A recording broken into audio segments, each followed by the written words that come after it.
No, I found this book. Where did I put it? All right, here we go.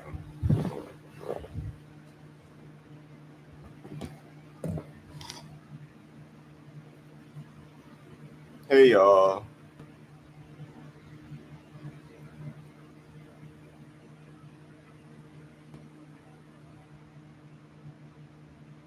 I'm back again with another live video.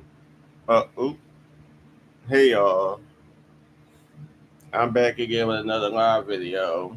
Hopefully, everything is good. Hopefully, y'all can hear me. Um,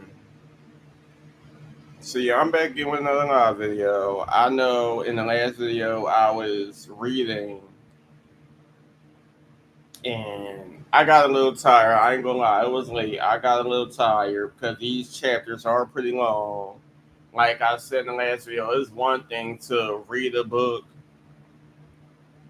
to yourself silently, but reading it out loud and then like with me wearing these glasses and trying to read small print writing in some of these books, I ain't gonna lie, it can get a little tiring if you're reading for a long time. And then um mine start to get blurred. So I'll be having to read stuff over. I might mispronounce something, I have to read it over again, stuff like that. I do apologize, but it is what it is. At the end of the day, this is an important topic. Stuff like this is still going on today, and I would love to get through this book from beginning to end as best as I can. So, whenever I get the chance and whenever I have free time, I could go into these next books because I have a lot of books I could read for y'all. Um, this is not to copy off anyone else's content because I know there are people who read books. Like I said, I might have said in previous videos, I do watch one by the name of Uptown Nate Robb, and I know she reads a lot of books. And with her content, she would speak about what's happening in the book, and then she'd talk about her experiences of people that was around her, whatever the case may be. She'll give characters nickname in the books, nicknames and stuff like that. As for me, I love her content. I've been watching her for a good minute now. I didn't want to make my content sound like I'm copying off anybody, so I just read the books throughout, and I go by. I mean, from chapter to chapter, and if I can relate to something or whatever, I'll just speak on it, or I give my opinion about what I read in the book. So, as we all know, this is Rest in Power: The Enduring Life of Trayvon Martin by Sabrina Fulton and Tracy Martin. This is a book cover. It's a cover of Trayvon Martin wearing a hoodie, and then it looks like in his background it has like ripped up newspaper pieces or something.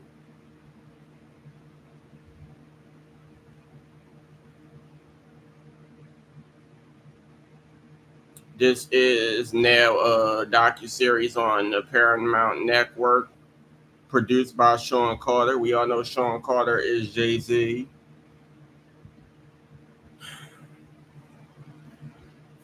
Let me get back into the book.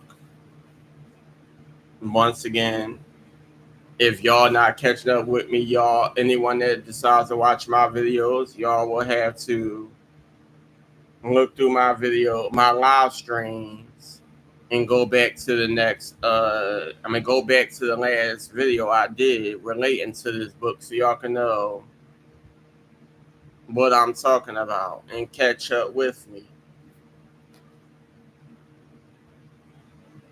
He promised a thorough investigation, even if he had to pay for it himself. Local NAACP President Turner Clayton called for a U.S. Justice Department investigation. People left that church knowing that this was just the beginning. It's important and intentional that we get the release of the 911 tapes. Congresswoman Karen Brown told my sister and me as we sat in a restaurant in Sanford after she had met with the mayor, the city manager, and the police chief on Sanford. Of Sanford. I'm sorry, y'all. The non-turned African American congresswoman was as bold as her look: big hair, big glasses, colorful business suit, often red, in a voice that booms. But she also gave off a powerful aura of compassion.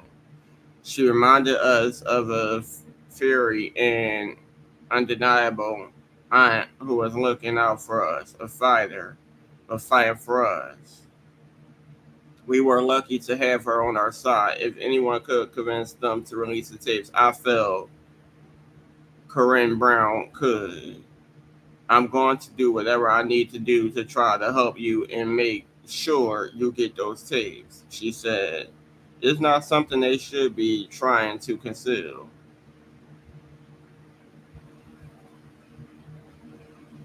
It's messed up to me because, like I said, this is still going on in America where situations is happening and the suspects are getting off scot free. It doesn't matter what the situation is. Like they said, this ain't about color because there's plenty of situations where crazy situations are happening, and the families nor victims are getting the justice they deserve.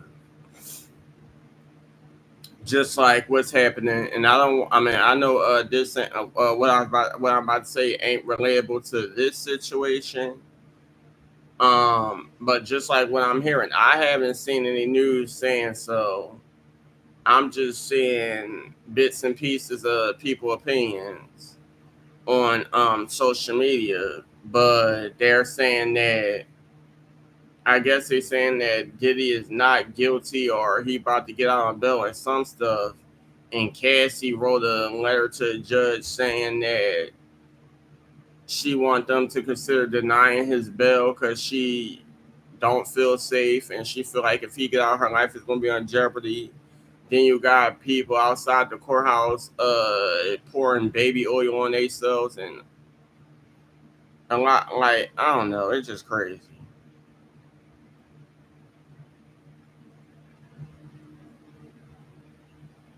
That's a whole nother story. The media coverage multiplied and direct action protests followed.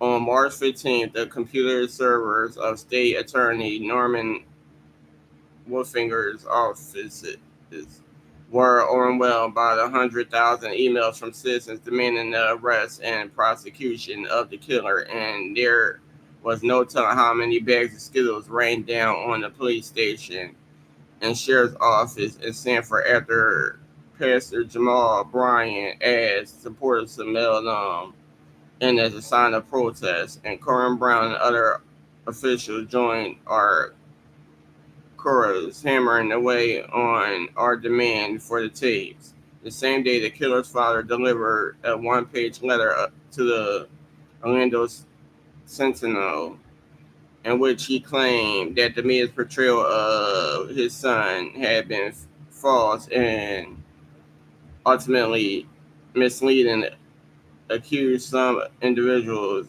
and organizations of using this tragedy to further their own causes, and insisted that no time did George follow or confront Mr. Martin.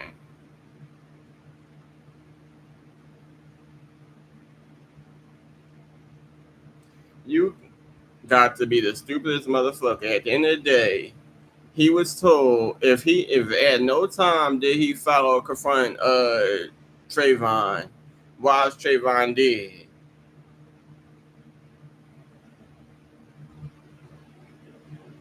Why was a black young what was Trayvon 17 at the time? Why was a black so whoever George Zimmerman's father is, why would a young black 17-year-old just walk up to somebody out of nowhere, young black coming from a 7-Eleven with a bag of Skittles and a watermelon flavor Arizona can't drink, because I know they keep saying iced tea. Um, no, at the end of the day, we all know what happened. He was coming home. Probably had his walk. Well, he probably had a Walkman on. I don't know if I'm guessing he had earphones on. It was plugged up to his cell phone. Maybe he's listening to music to make himself more comfortable because he's out there alone. Even though he just went to the store earlier that day, he decides to go back to the store out there alone. So he's probably listening to music or probably on the phone with somebody. Who knows? And he's trying to make his way home, but George Zimmerman decides to follow him. So I'm guessing he had enough time to listen to music or make a call. Who? Anywho, so he's trying to make his way home. You see his guy confronting you. Y'all get into them two get into a talking match. Then it turns physical. While he's on, because he don't want to listen to the police orders where they told him to leave him alone. If he's not doing nothing, leave him alone. But you decide to take matters in your own hands. What led to Trayvon having to defend himself, and you got your ass whooped. So now, because you couldn't handle the fact that this young boy's whooping that ass, you shoot him in the chest, pretty much the heart, leaving him for dead in wet grass while it's raining. And while he's deceased, you could just go back in your bed and act like nothing happened.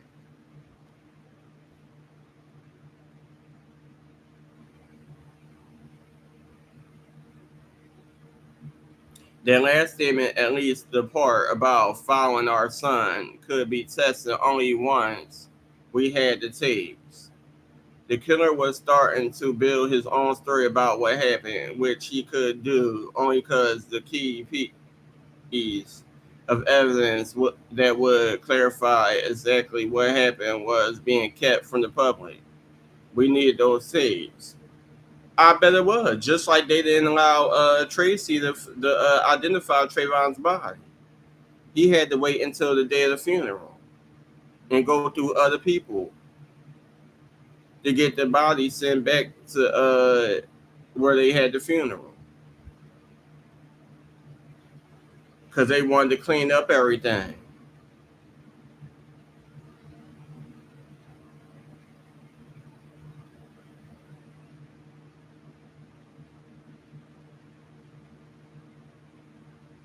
That's how I feel. I feel like it was a lot more that probably had happened. They wanted to clean up everything and probably pay people off to clean up everything before this family could actually see Trayvon Martin's body. I'm pretty sure a lot of the things happened just by what I'm reading in this book and from what I did in my own research. I was working now every day, pushing hard, and sometimes I take a moment to wonder at the events swirling around us. In those moments, I felt Trayvon's presence, guiding us and giving us the strength to fight. But inside, I was still numb. My body was in motion, but my soul felt stunned in stillness and broken into 1,000 pieces. On the morning of March 16, 19 days after our son's death, we held another press conference on the front porch of attorney Natalie Jackson's Orlando office. The day was cloudy, and our faith in getting answers from the Stanford Police Department was gone. It was one of those days that despair threatened to swallow me. But once again, I was saved by the compassion of strangers. I remember the hugs I received today from these strangers, and the voices of two young women, witnesses of that awful night. And with those women came a glimmer of hope that the true story might finally be told. Each of these women told a far different story from the official versions of anything we heard before. They were both single mothers who lived together at a retreat at Twin Lakes. Mary Kutcher and Selma Mora Lamilla, and they'd come to their press conference to offer their testimony. Crump spoke first, introducing the two young women who stood with us in the front of Attorney Jackson's office. We are here with these individuals who bravely came forward after making several attempts to contact the Sanford Police Department and tell them what they saw on the night that Trayvon Martin was killed. He said. He looked over at Tracy and me. Trayvon's mother and father thought it was important to drive to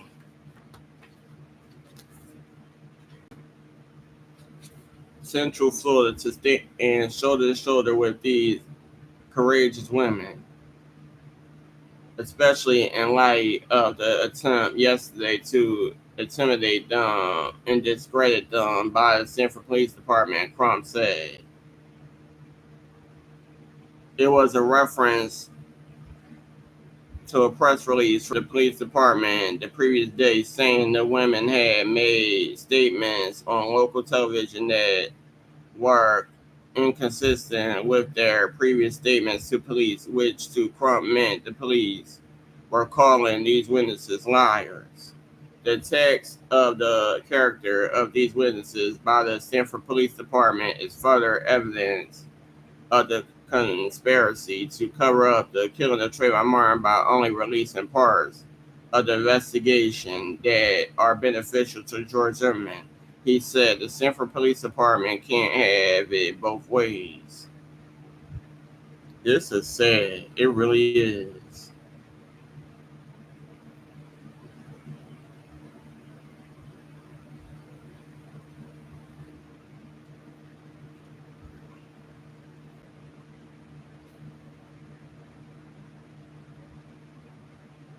I just hope and pray nothing like this ever happen to my family.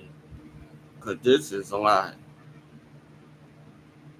As he continued, Crump began waving his hands and shouting in disbelief.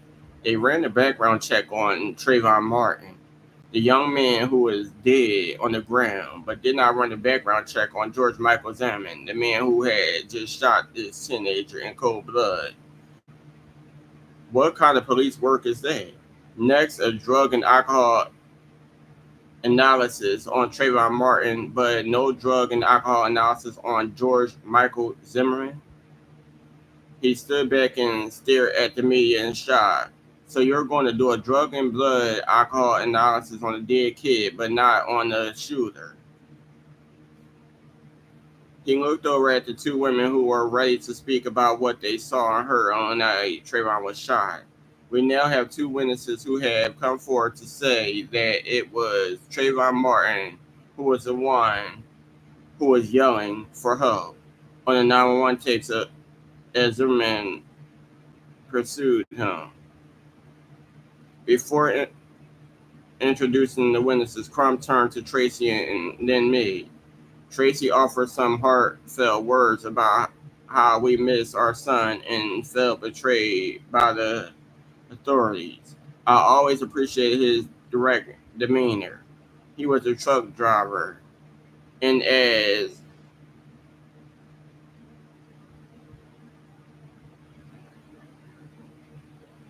regards at is that how you pronounce it? Regards as he or drudgeries? Regard, I've never seen that word before. Gregarrious. Or I think I don't know how I don't know how to pronounce it. I've never seen that before. As he was never a big public speaker, but he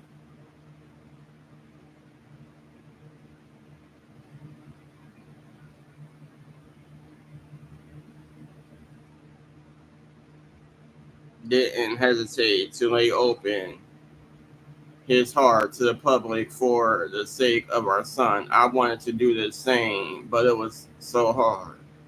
I stepped forward. I had a lot going on inside me at that moment. Crumb was right about everything he just said. It was clear that people in Sanford were trying to intimidate these women into silence. The police and others hadn't hidden their unhappiness about them coming forward. Now I see why people are relating this to the death of of Emmett Till, because they did the same thing to the people who was trying to speak against who tried to speak about what they witnessed um during what happened to Emmett Till. And I'm pretty sure there's a lot of other situations that happened and people wanted to speak out. But hey,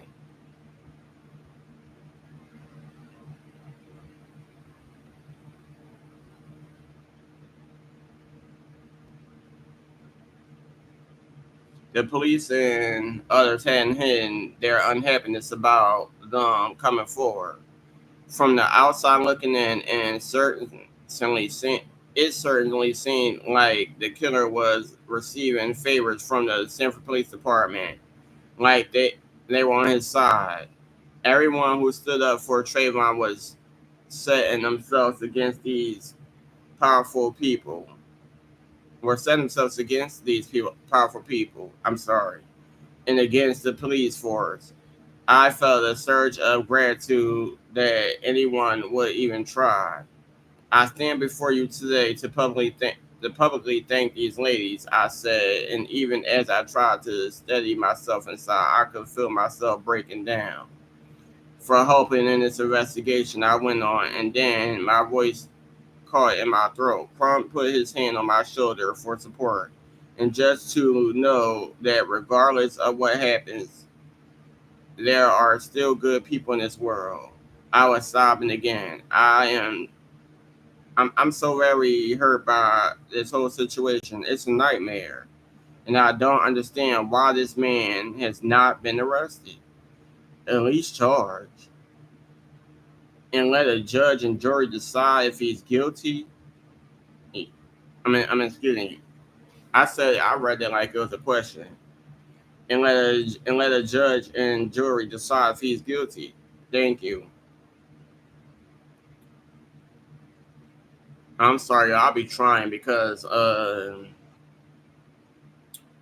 don't know. I remember I used to read out loud in class, and my teachers or whoever was trying to get me to read, like if someone was speaking, they'd try to make me speak as if I was them or how I picture them saying it. I don't know.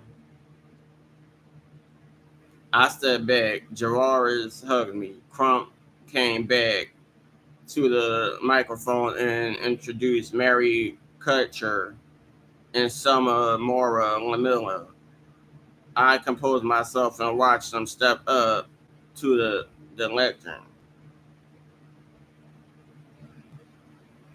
Mary Kutcher was a single mother and full-time student whose child had been playing near the crime scene only a short time before the shooting.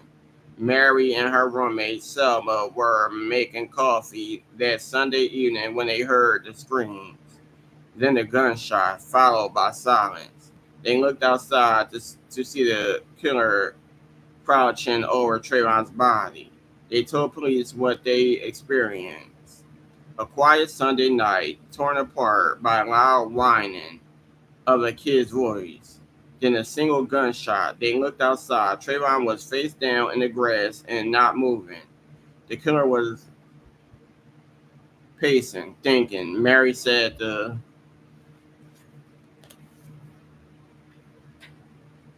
press conference. 3 times they asked him if everything was okay before he finally nonchalantly said, "Call the police."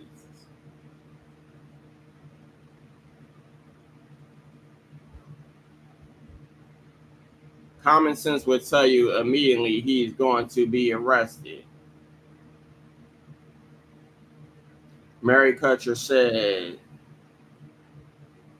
to the assembled reporters, and the following day is when we found out he was released without being arrested. That you not took the flyer from the door they had passed out, in which police alerted residents of the retreat about the shooting and called the number on the bottom. 4 times I called him, the police, repeatedly telling him, "You guys have let him go." We verbally spoke with the shooter. He's seen our faces. He knows where we live. We're worried for our safety. We know it's not self-defense. She said the police also told her, "You have nothing to worry about." Still concerned for her safety and the safety of her children, she called again later that day and was told again not to worry. "He's harmless," she said the officer told her. "He's not going to hurt you." She said, she called back again. I said, "I firmly believe this was not self-defense." And he finally says, "If you feel that strongly about it, I can give you the number of the lead detective." Finally, she was given the number of Detective Chris Serrano. "I made multiple calls on Monday and left a message for Chris Serrano," she said. An appointment was eventually made for 9 p.m. that Thursday, March 1st, but instead of going by her house in the evening, as they had planned, Scenario called to take their statements by phone and then suggested that Mary and her roommate come into the station for a recorded statement, which they did on Friday, March 2nd. She told him how shaken up they were, noting that she lived in the end of the row of townhouses where Trayvon had fallen dead. "We only heard one gunshot. There was no physical fighting going on. I heard nothing but a little kid scared to death and crying. I feel it in my heart. I feel in my heart. And I wouldn't say this if I honestly didn't believe it. I honestly do believe that he intended for his kid to die. Multiple people had my phone number, and not one person called me back." Mary continued at the press conference. "My point was that I feel it was not self-defense because I heard the crying, and if it was Zimmerman that was crying, Zimmerman would have continued crying after the shot went off."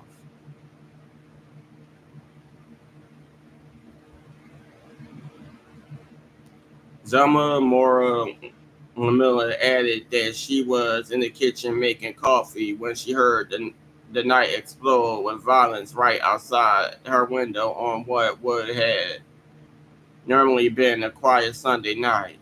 "I heard the whine of the kids," she said. "I ran to my back porch and I looked at this guy on top of the body and I asked him what's going on," she said, adding that the killer didn't answer her until after the third time she asked, and then only replied sadly, "Just call the police."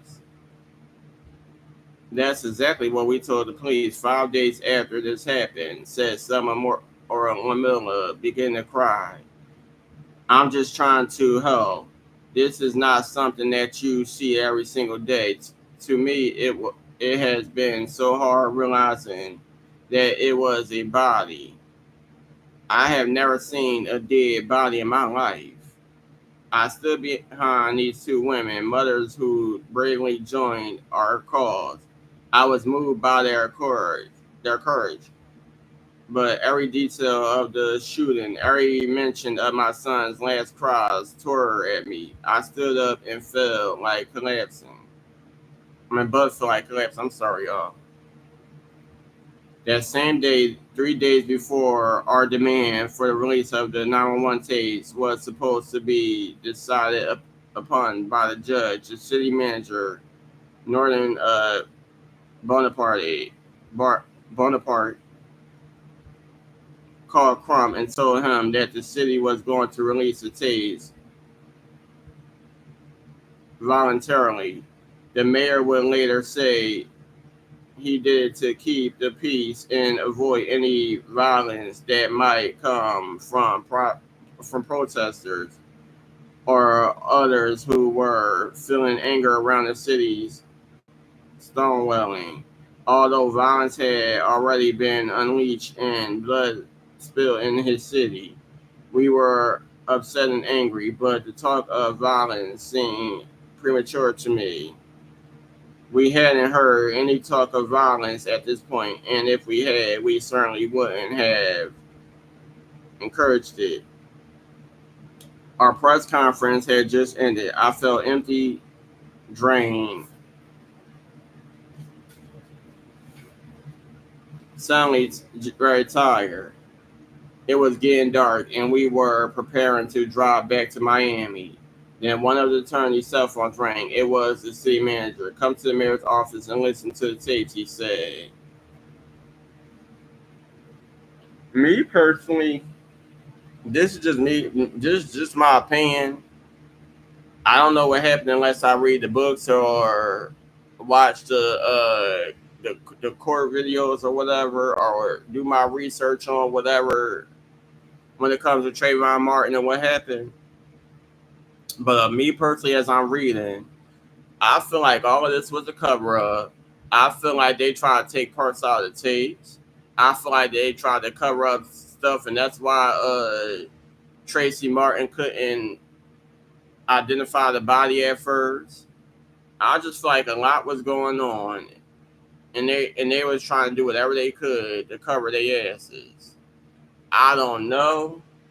This is just how I feel, just by what I'm reading.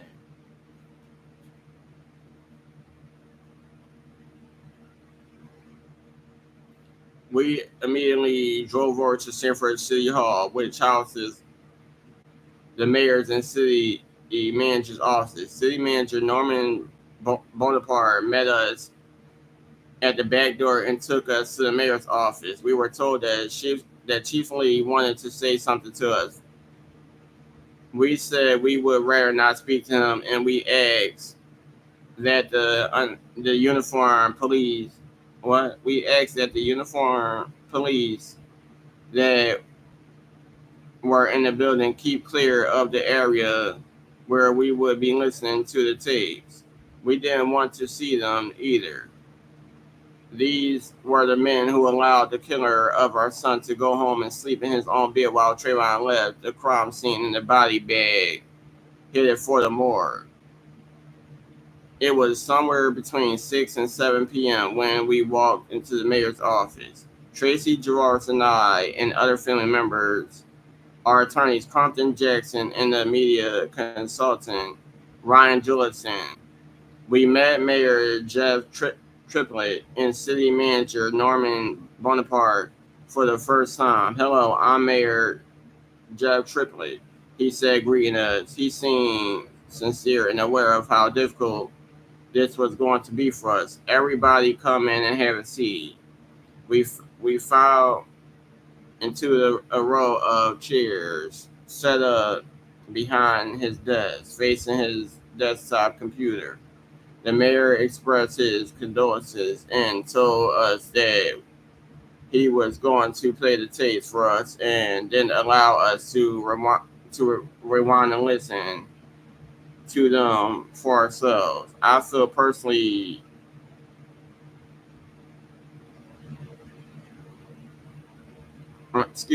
I will personally play the tapes through my computer for you, and you can listen as many times as you want in my office and take as much time as you need, he told us. You know, I'm a father.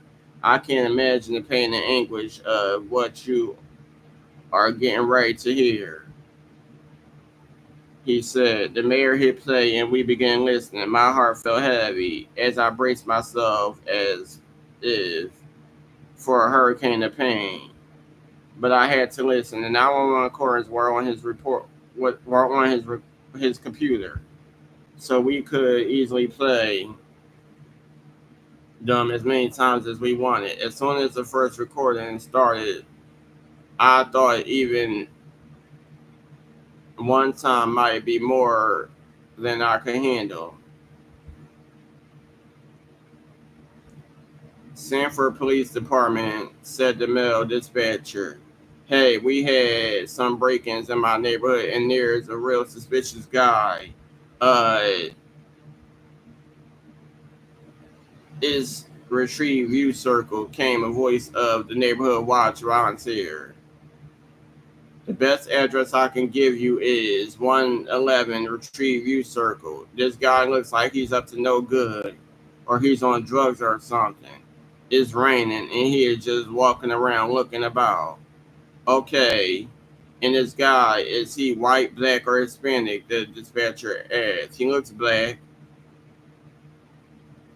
"Did you see what he was wearing?" "Yeah, a dark hoodie, like a gray hoodie, and either jeans or sweatpants, and white tennis shoes.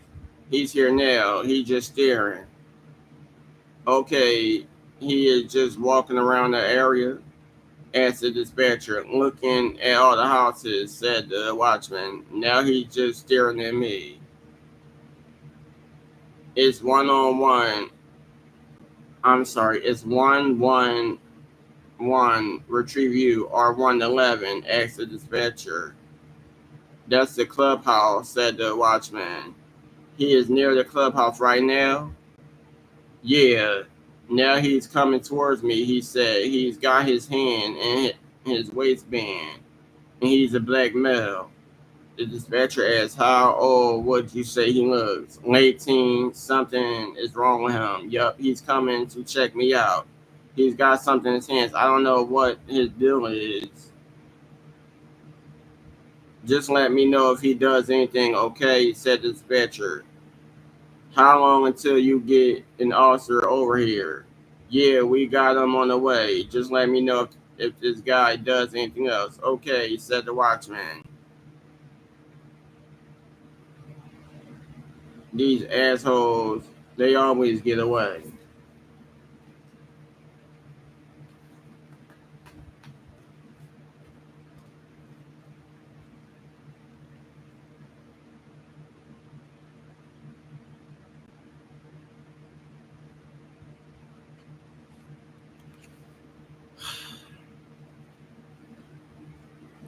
I could feel the blood rising to my face and something rolling in the pit of my stomach. These assholes. The word stung. The watchman began giving directions to the dispatcher. "When you come to the clubhouse, you go in straight through the entrance and then you make a left." After giving more directions, he suddenly said, "Shit, he's running." "He's running?" asked the dispatcher. "Which way is he running?" "Down towards the other entrance of the neighborhood," said the watchman. You can hear the neighborhood watch captain breathing heavily on the tape and the wind whistling through his cell phone, and we could imagine Trayvon running for his life. "Which entrance is that he's heading towards?" "The back entrance, fucking punks," he said under his breath. "Are you following him?" asked the dispatcher. "Yeah," said the neighborhood watchman. "Okay, we don't need you to do that," said the dispatcher. "Okay," he said. "All right, sir, what's your name?" asked the dispatcher. "George." He ran. "All right, George, what's your last name?" "Zimmerman." I heard his name before, of course, and I had seen his picture, but now hearing his voice, in those final moments of my son's life, I could finally really see the man and imagine him following Trayvon. "All right, George," the dispatcher said. "We do have them on the way. Do you want to meet with the officer when they get out there?" "Yeah," he replied, and more directions followed. The dispatcher asked the watchman if he lived in the area, and he said, "Yeah." "What's your apartment number?" It's a home. It's 1950. Oh crap! I don't want to give it all out. I don't know where this kid is.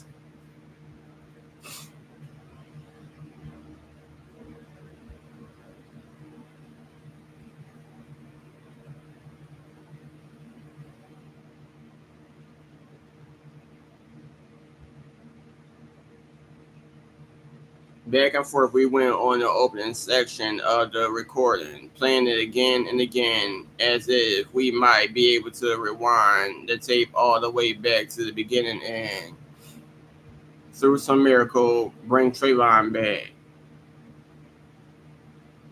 It was agonizing, but I knew it was important. We were finally able to hear exactly what happened on the rainy night in Sanford. So we all leaned in close to the computer speaker. My family, our attorneys, Tracy and I, all huddled around the mayor's desk, bracing ourselves and praying for God to give us the strength to listen to Trayvon die. At the same time, I kept my eye on the mayor's office door, knowing that if things got too intense, if hearing my son's voice in the final seconds before the bullet ended everything, came too much to bear, I could get out of that office into the hallway, out of the building, out of Sanford if I had to. What came next were the 911 calls from the neighbors, the calls where we could hear in the background the truth and the terror of what happened that night. 911, the female dispatcher said on the phone, "Do you need police, fire, or medical?" Damn, my eyes hurt. They're not getting blurred or nothing. I don't know. Hold on. All right.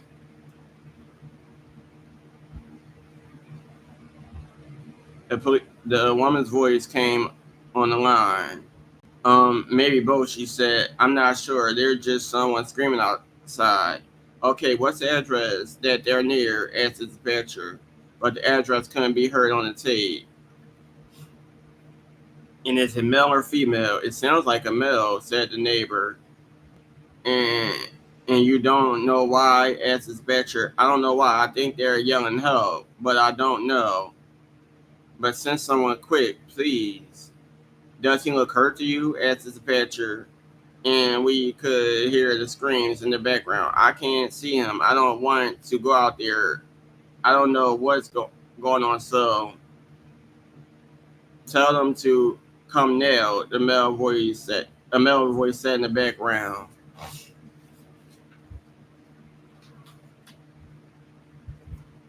They're sending, said the caller. The scream was louder now, a shriek.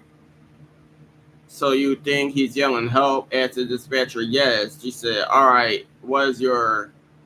I heard Trayvon's last long agonizing cries. Loud and raspy, the voice of a teenage boy in despair, the voice of Trayvon. We knew without a doubt it was Trayvon. Then we heard a gunshot, single loud echoing pop from the neighborhood watch volunteer's pistol that went through my baby's hoodie, his chest, and his heart. Just, there's gunshots, said the neighbor. Now Tracy had taken over the controls of the computer. He began playing the tape over and over again. The scream again and again. Each time it came clearer. We could hear someone yelling, shrieking, howling, and calling out what sounded like a long, drawn-out cry. Help! I knew it was Trayvon. I was 100% sure that it was Trayvon. I don't care who claimed it wasn't. And then lots of people would say it was the killer's voice and not my son's voice on that tape. A mother knows, and I knew it was Trayvon. And I didn't have to tell everybody who was in that room that it was Trayvon's voice. They knew it was Trayvon's voice too. And I started crying, bawling, big tears rolling down my face, and uncontrollable sobs. I eyed that door, that escape. But before I ran out, I looked around the room. I could see everybody else in the mayor's office was crying too. My sister crying, my cousin crying, Tracy crying. Even the mayor of Sanford, Florida was very emotional. He was really shaking, almost as shaken as we were. From his reaction, it seemed like he was just hearing the tapes for the very first time. I could tell that what he heard had not only touched him, it had shaken him. He knows something's wrong. That something's not right about this case, I thought.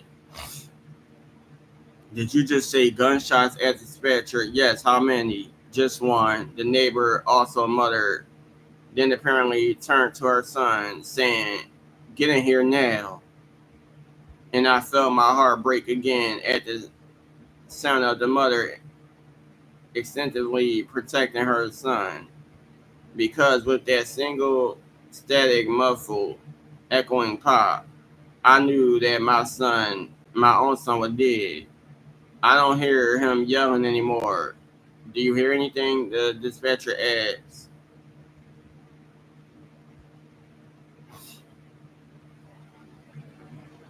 And that was it for me. I screamed, I sobbed, I ran through the mayor's door and into the hallway as if I could run all the way back into that night at the retreat at Twin Lakes and tell my son to get down to save him from that pop, that bullet, the gun, save him from the killer, but I couldn't, of course.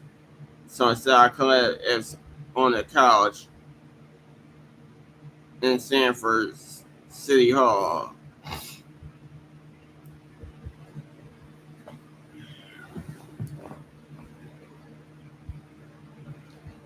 Crump came out to console me. My sister came out to confront me. Excuse me, to comfort me. Even the mayor came out to check on me.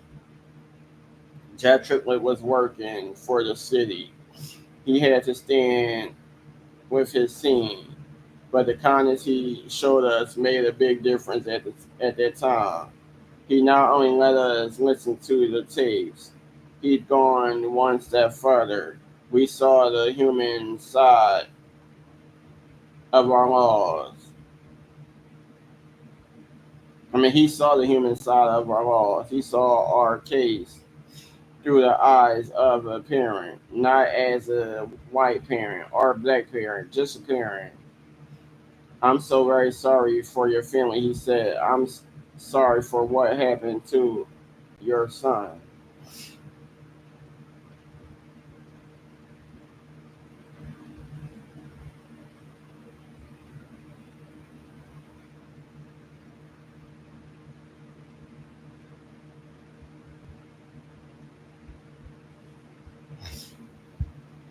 Tracy came outside to check on me too. And then he returned to the mayor's office where he, Gerard, and others continued to listen to the tapes, which they started to notice seemed to have been altered in some way. Phone numbers and addresses were redacted. There were gaps. It was obvious that someone had edited the tapes. We would never know for sure what was missing, but at the moment, it was our best and maybe only evidence of what happened to Trayvon that night. So the others kept listening, hanging on to every word, play, re- rewind, and then play again, listening to our son die again and again, determined to find the truth. That night I couldn't sleep, just like most nights. But this night, as I prayed before going to bed, as I always did, I asked how could an adult shoot and kill an unarmed teenager, claim self-defense, and go home and sleep in their own bed?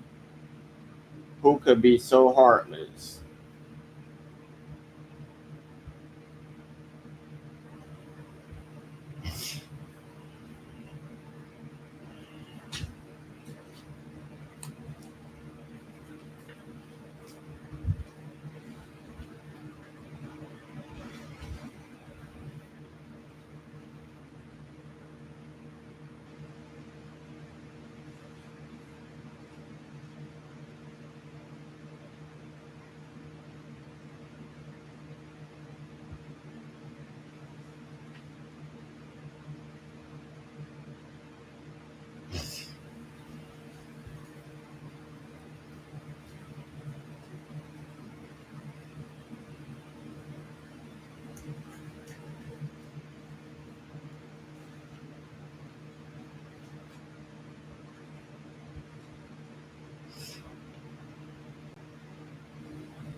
All right, y'all.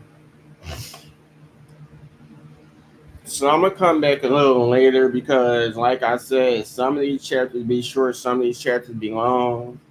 And it seems like Tracy, since he stayed in the room, his might be a little longer than his chapter might be a little longer than Sabrina's and more detailed than Sabrina's. So um I'll probably come back later, if not maybe tomorrow, and continue on with this book. It's very sad. It's a lot of details. Um, Hopefully, many of you who may come across these videos, y'all have gotten the book or y'all watch any documentaries, YouTube videos, or wherever you can watch anything that has to do with this case. Matter of fact, please get this book. Any book that's speaking on this case, please get it because it's very detailed and it's a very important matter. My condolences definitely continues to go out to the Martin family, the Fulton family, anyone affected and involved in this case. I did say infected and involved, not speaking on the killer or anyone on his side, because it's a lot. It's a lot more to the story. I got to get through this book. But like I said, like, comment, subscribe, hit the bell, be notified, share my videos with friends and family. And if you want to donate to my channel for any reason, maybe you want to hear me read a book that I don't have, or a wig review, mannequin hair review, doll review, a mukbang, or whatever, please feel free to donate to Kashmere Majesty 26. That is KASHMERE MAJESTY 26 on Cash App.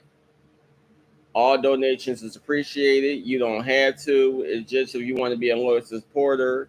Anybody that shows support, I will give you a shout out. I'll get back to y'all with more from Rest in Power, The Enduring Life of Trayvon Martin by Sabrina Fulton and Tracy Martin.